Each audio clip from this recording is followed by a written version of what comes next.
역대상 18장 13절에서 17절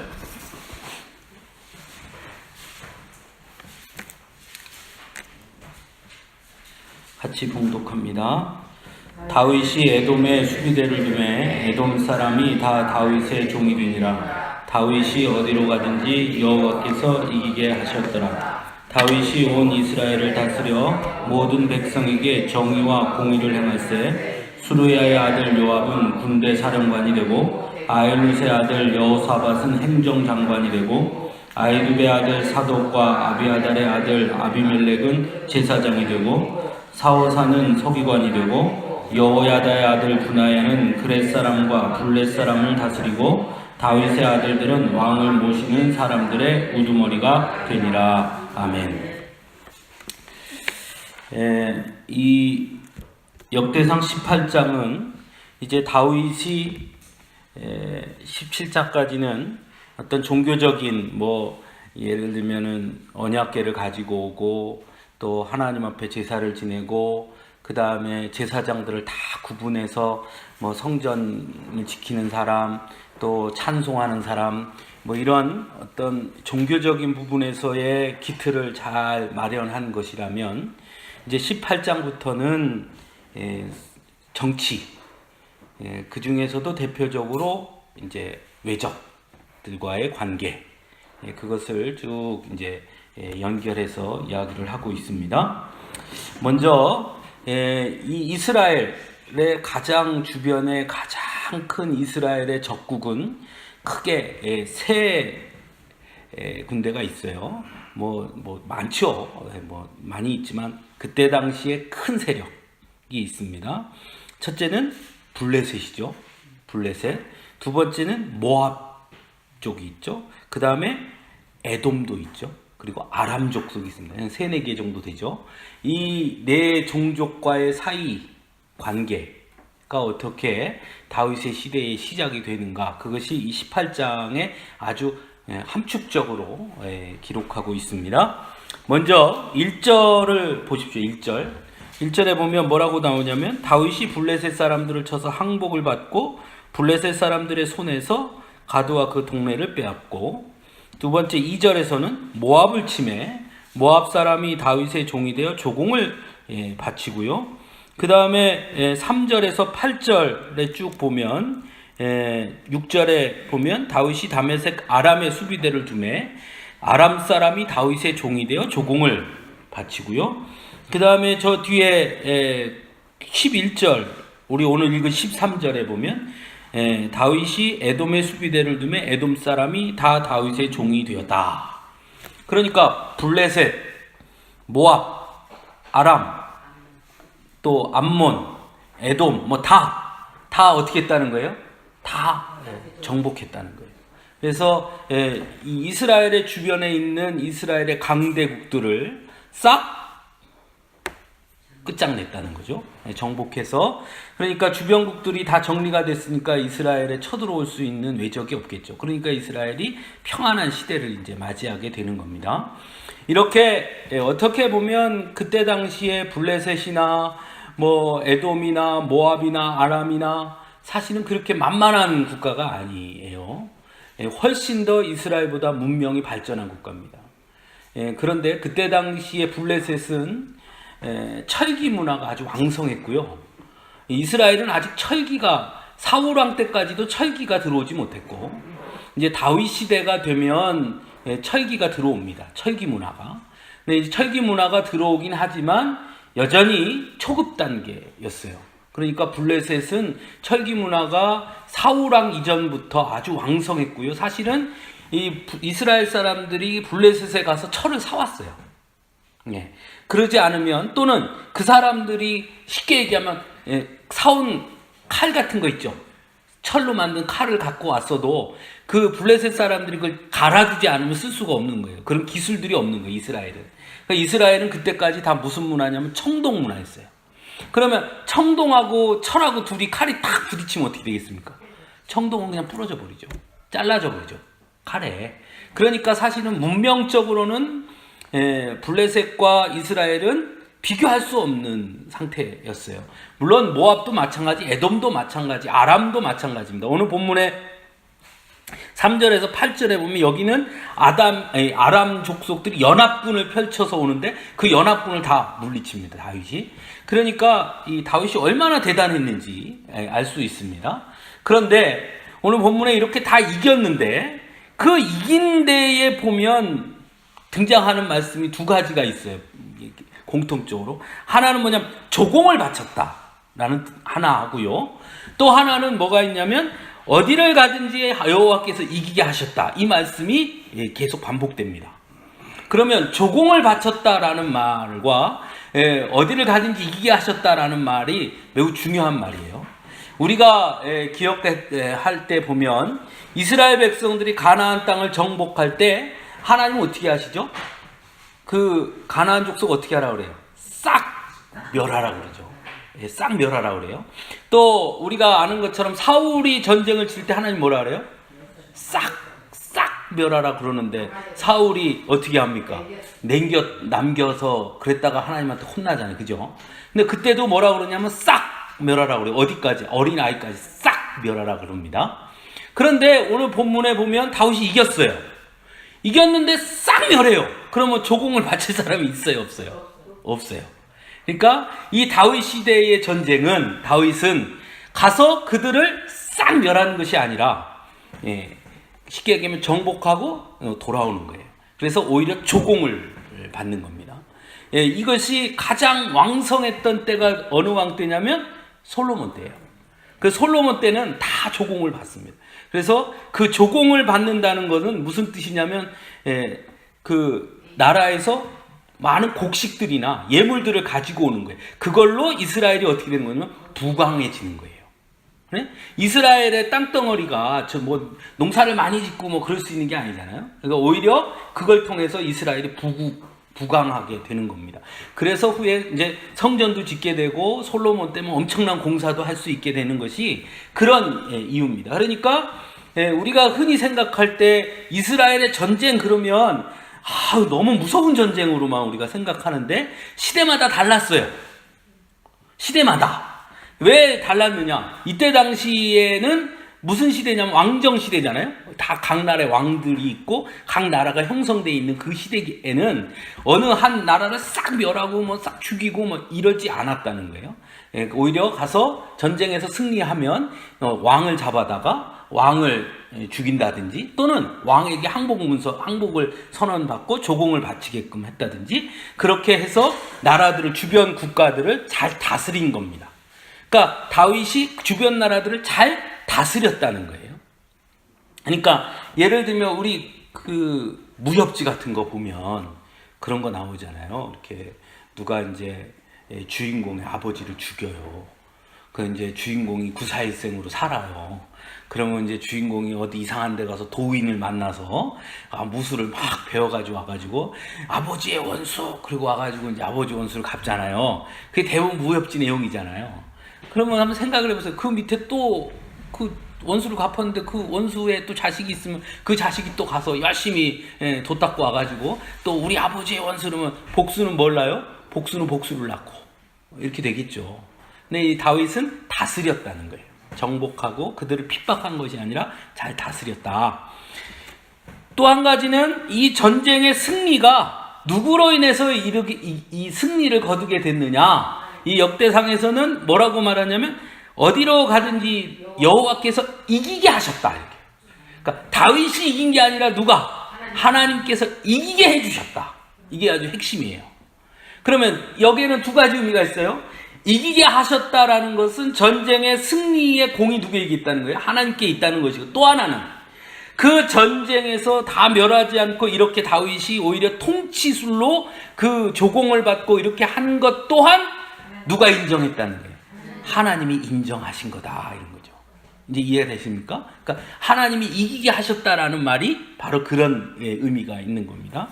자, 그 다음에 이제 우리가 읽은 오늘 본문은 14절부터 17절까지가 행정 조직, 쉽게 얘기하면 다윗의 일기 왕정 시대에 조각입니다. 조각. 정부를 조각을 했거 아닙니까? 왕은 자기가 있고, 그 다음에 여기 오늘 본문에 보면 군대 사령관도 있고, 행정장관도 세우고, 그 다음에 다윗 그 왕 신하들도 있어야 될 것이고, 또 제사장도 있어야 할 것이고, 이것들을 이제 세우잖아요. 그게 14절부터 17절까지의 내용입니다. 거기에 보면, 군대 사령관이 누구예요? 요압이 군대 사령관이고요. 여호사밧은 뭐가 돼요? 행정장관이 되는 거예요. 그죠? 그러니까 요압은 우리식으로 얘기하면 참모총장이고요. 그 다음에 여호사밧은 행정장관이니까 우리식으로 얘기하면 아마 국무총리 정도쯤 되는 거예요. 그 다음에 사독과 아비멜렉은 뭐가 돼요? 제사장이 돼요. 제사장을 둘을 뒀습니다. 이 제사장을 둘을 둔 것이 왜 둘을 뒀을까? 우리 생각해보면 사무엘이 제사장일 때 사무엘 말고 무슨 제사장이 또 있었습니까? 없었어요. 엘리가 제사장일 때 없었고 아론이 제사장일 때도 없었단 말이죠. 그런데 왜 여기는 제사장이 둘일까? 궁금하잖아요. 하나는 한 제사장은 이렇게 이해하면 한 제사장은 궁정제사장. 한 제사장은 우리가 흔히 생각하는 그 제사를 지낼 때 그 제사를 집례하는. 그러니까 궁정제사장은 뭐와 같으냐면 그 우리나라 역사로 보면 고려 시대 때 그 왕이 있고 국승이 있었어요. 국승. 이해되십니까? 왕이 뭔가 이렇게 정책을 이렇게 할 때 그 승려하고 이렇게 상의하잖아요. 예를 들면 이성계 옆에 있었던 무학대사 이런 사람들, 고려 말기 때 신돈, 이런 사람들, 요승이라고 했던 그 신돈, 하여튼 이런 사람들이 뭐냐면 국승이에요. 국승. 나라의 어떤 큰 일을 행할 때 왕이 지혜를 구하는. 우리가 쉽게 설명하기 더 쉬운 거는 어떤 사람 같으냐면 삼국지에 유비 옆에 있는 제갈량 같은 사람. 책사. 이해되시죠? 책사. 그러니까 뭔가 결정할 때 물어보는 책사 같은. 그것이 왕정에 있는 제사장. 그리고 실제로 제사의 일을 관리하고 그것을 제사를 드리고 이런 거 있죠. 그거를 실제로 감당하는 제사장. 이렇게 제사장 둘로 나뉘었다는 거예요. 이 전통이 쭉 이어져서 후에 어떻게 되냐면 둘로 나뉘어져요. 그게 이제 어디 전승으로 가냐면 그 뒤에 보면은 왜 엘리야 때 기억나십니까? 엘리야가 그 갈멜산에서 왜 승전을 거두고 불이 떨어져가지고 비가 안 와가지고 해가지고 불 오고 이러잖아요. 그래가지고 그런데 그 이세벨이 내가 이 엘리야를 죽이겠다 이러니까 엘리야가 무서워가지고 도망가잖아요. 도망가서 로뎀나무 밑에 가지고 차라리 나를 죽여주소서 이러잖아요. 그랬더니 하나님이 뭐라 그래요? 바알에게 무릎 꿇지 않은 몇 명이 있다? 7,000명이 있다 그렇게 말해요. 그 7,000명이 누구냐는 거예요. 그 7,000명은 누구냐면 쉽게 얘기하면 궁중 제사장이 아니라 저 제야에 숨어 있는 그들이에요. 그 전승이. 후에 또 그 아모스에 보면 아모스하고 아마샤하고 싸웁니다. 아모스가 와가지고 하나님께서 진노하셨다, 멸망한다 그러니까 아마샤가 웃기는 소리 하지 마라, 잘 될 거다, 웃기는 소리 하지 마라 하면서 아모스를 막 핍박해요. 나중에 예레미야도 똑같이 예레미야가 울면서 이제 망한다 그랬더니 궁정에 있는 저기가 너 입 닥쳐 이렇게 하잖아요. 그 궁정에 있는 예언자, 그들이 바로 궁중 제사장의 계열.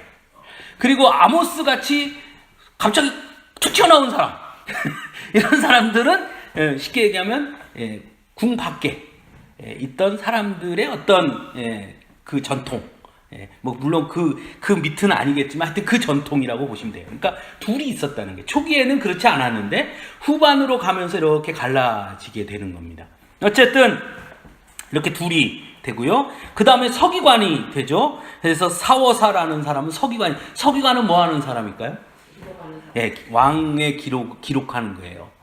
그럼 이 역대기는 누가 썼어요? 이 서기관이 기록하는 중심을 쓰는 거예요.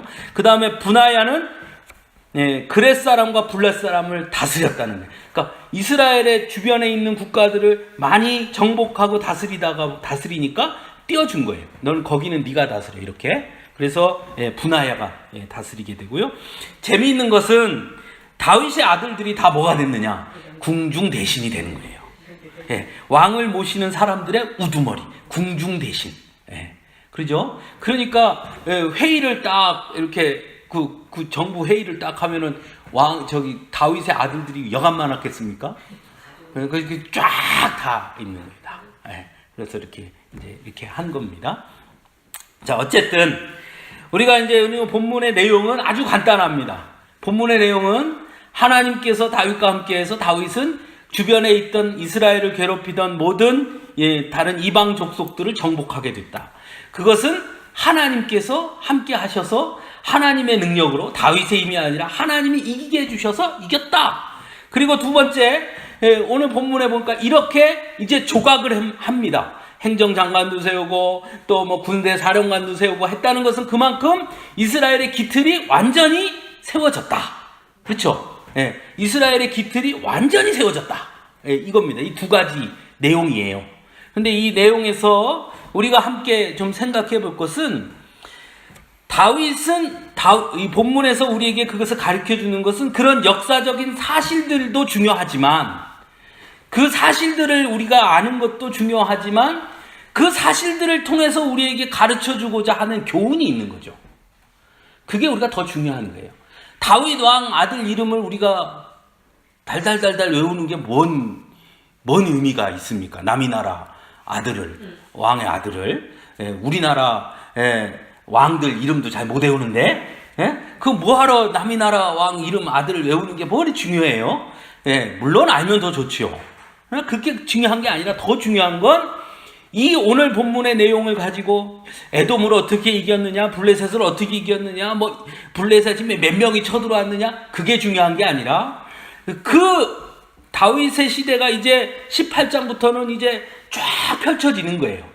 그 이전까지는 준비 단계였다면 이제 18장부터는 다윗의 시대가 이제 완전히 펼쳐지는데 그 펼쳐짐에 있어서 우리에게 주는 교훈이 있다는 거예요. 그 교훈을 우리가 아는 것이 중요한 거죠. 내용보다. 그래서 그 교훈은 두 가지입니다.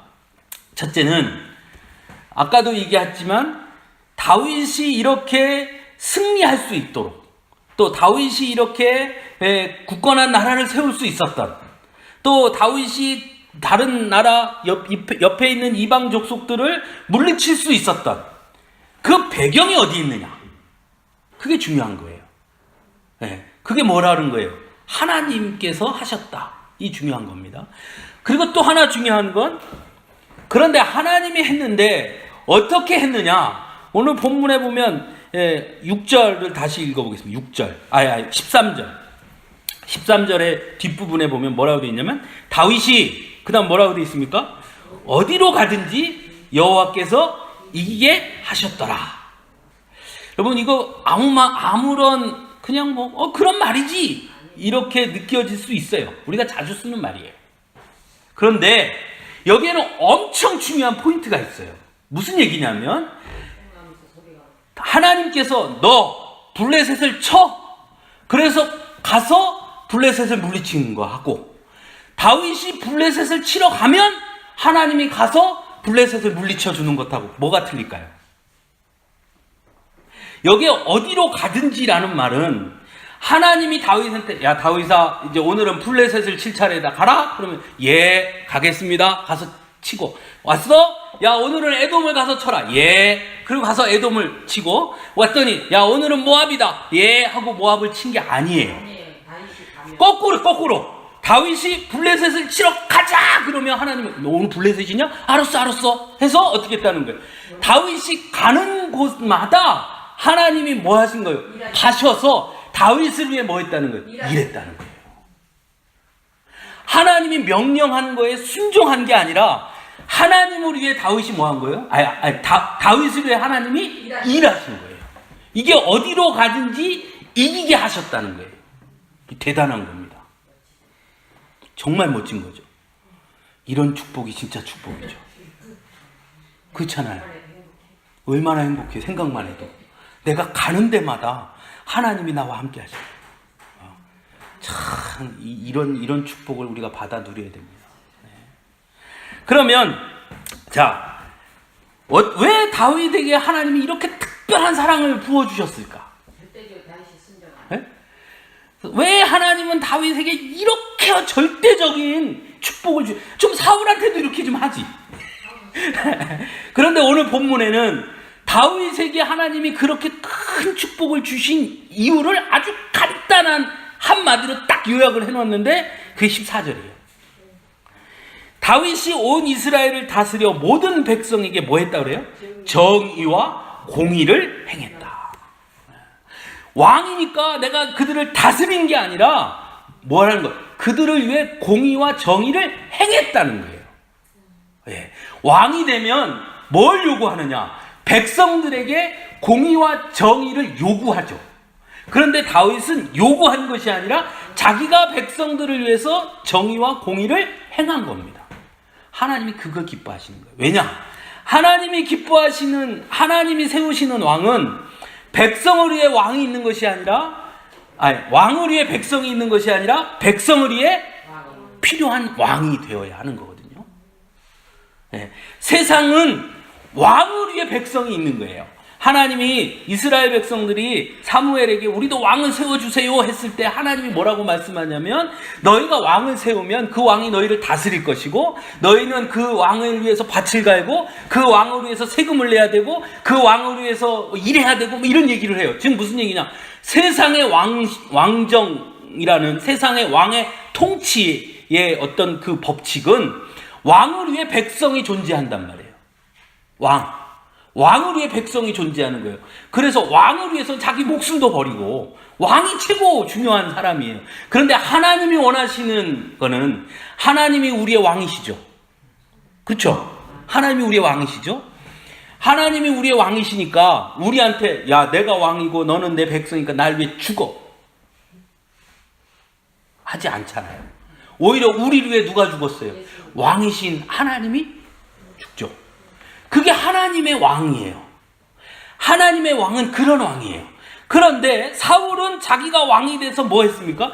백성들에게 자신을 위해서 희생할 걸 강요한단 말이죠. 그런데 오늘 본문에 보면 다윗은 어떻게 하느냐? 백성들을 위해서 행합니다. 백성들을 위해서 통치합니다. 백성들을 위해서 정의와 공의를 행합니다. 이게 매우 중요한 거예요. 왜 다윗을 하나님께서 사랑하셨고 다윗에게 이런 축복을 줬느냐? 바로 이겁니다. 다윗은 하나님이 기뻐하시는 왕이 어떤 왕인지 알았어요. 그리고 그런 왕으로 섰어요.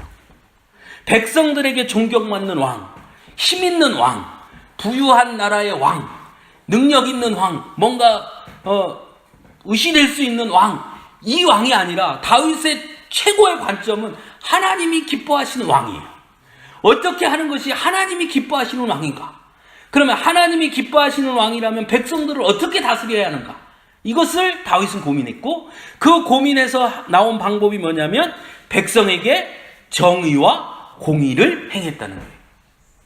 여기서 중요한 단어는 정의, 공의라는 말이에요. 사실은 같이 쓰이는 말이기도 해요.